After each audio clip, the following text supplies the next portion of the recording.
All right, so I thought of this kind of funny idea. Bear with me. So, you guys know about those 36 questions to fall in love? And if you haven't seen it, I'll put a screenshot, something on the screen right now so you could see this. But basically, these are questions that like you can use at like a date night or like an intimate dinner party, whichever one you're at, I guess. And kind of the origin story was that there was a group of psychologists, I guess, so yeah, husband and wife psychologists. They published a paper in the Personality and Social Psychology Bulletin, and they ran experiments where they basically had strangers ask each other these set of questions, or a set of questions. I guess they kind of narrowed it down over time, and they were kind of studying to figure out like if you ask these questions as strangers, like you're a stranger, I'm a stranger, and we're like asking each other these questions, do we develop like faster intimacy, right? Because we're asking these really like vulnerable questions.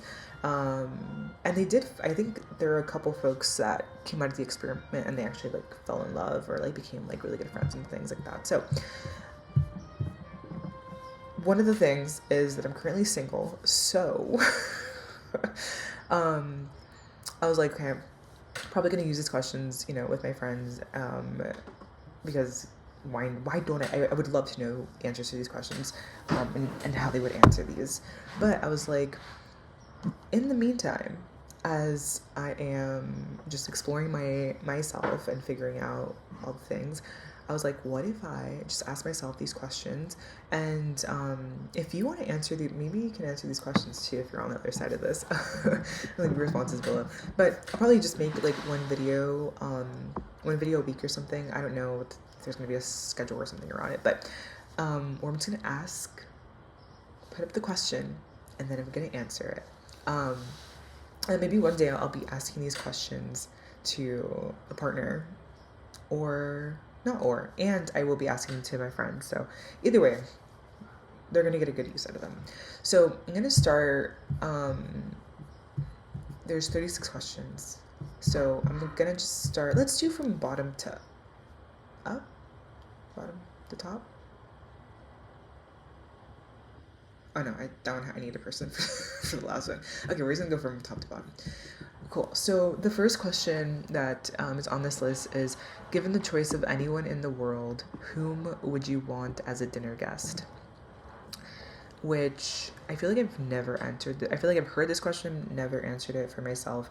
I think I struggle with it a little bit because like I feel like having your initial or my initial thought is like, oh, this person has to be like a celebrity or somebody famous, but it really doesn't have to be. It can literally be a family member, a friend, literally anyone. So, given the choice of anyone in the world, whom would you want as a dinner guest? Can I have more than one dinner guest? Maybe I want three. Let's say three dinner guests. Who would I want those people to be? So I'm having dinner, or let's say I cook dinner, maybe like a little like Italian inspired, like 2-course meal, because 3 courses is a lot. So like 2-course meal, or I'm waiting for these folks to come in. Who would I be excited about seeing? Okay, first person, probably my mom. That was the first person I thought about. I was like, my mom would be cool to have there. Um, I feel like it's really easy for me to just like go into family though. Like, I probably would just have my whole family there.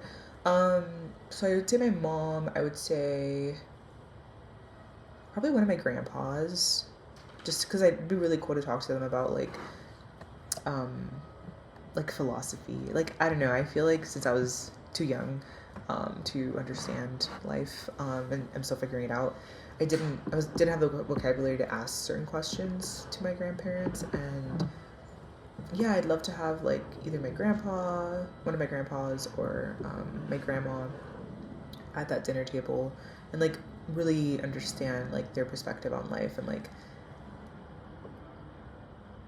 maybe their moral compass, like what they thought was right and wrong, and were they thinking were they like considering that things can be both right and wrong at the same time.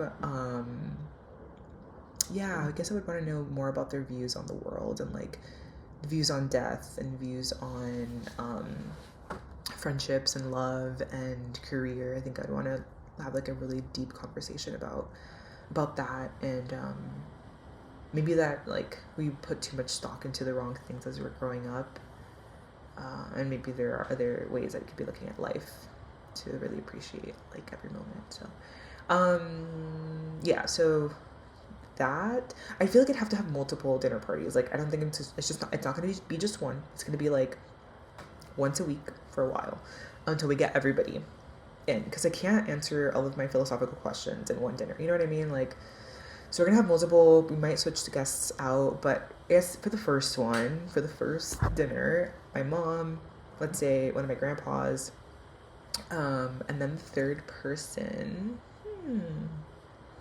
Who would you want as a dinner guest? I was gonna say the son, but I feel like that would be a little hard. Like these rays out here. Let me think about a person.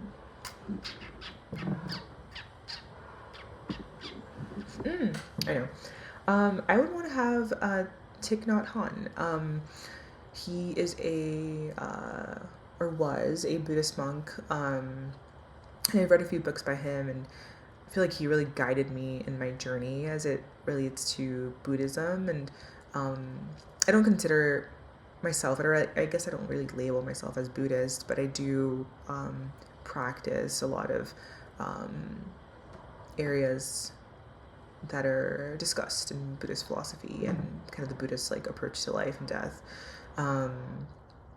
Yeah, I would want to have him at the table. I'd want to understand like what it was like to think in the way that he was thinking, believe in what he was believing, what he came up against, what he overcame. When he looked back at his life, is he content with how it played out and like his part in it and his impact? And then I guess I didn't really answer what I wanted to learn from my mom, but for my mom, I think I would want to dig into what she did for, like, truly what she did for fun. Like what made her laugh, what made her smile, who made her smile. Yeah, kind of dig into like that happiness topic, like maybe look at her talk about her childhood, or like her college years, like what she was getting up to, what we were doing out there in the streets. Yeah, I like this question. That was cool. But yeah, this would be the first dinner party. More to come. We'll have different people. Maybe we'll have like repeating guests. I don't know. But this is question 1 on the 36 questions to fall in love. And if you want to answer this one, please do in the comments, or if you want to like put up a video of yours and leave it down below, like let's do that. Let's do a little like old school YouTube tags. But yeah, make sure to subscribe so that way you can be one of the first to know about when the next question is answered. And I'll leave a link to these questions below too. It's like a whole article on them, and maybe you can take a quick look. So yeah, thank y'all for watching. Enjoy life. See you on the next one. Bye.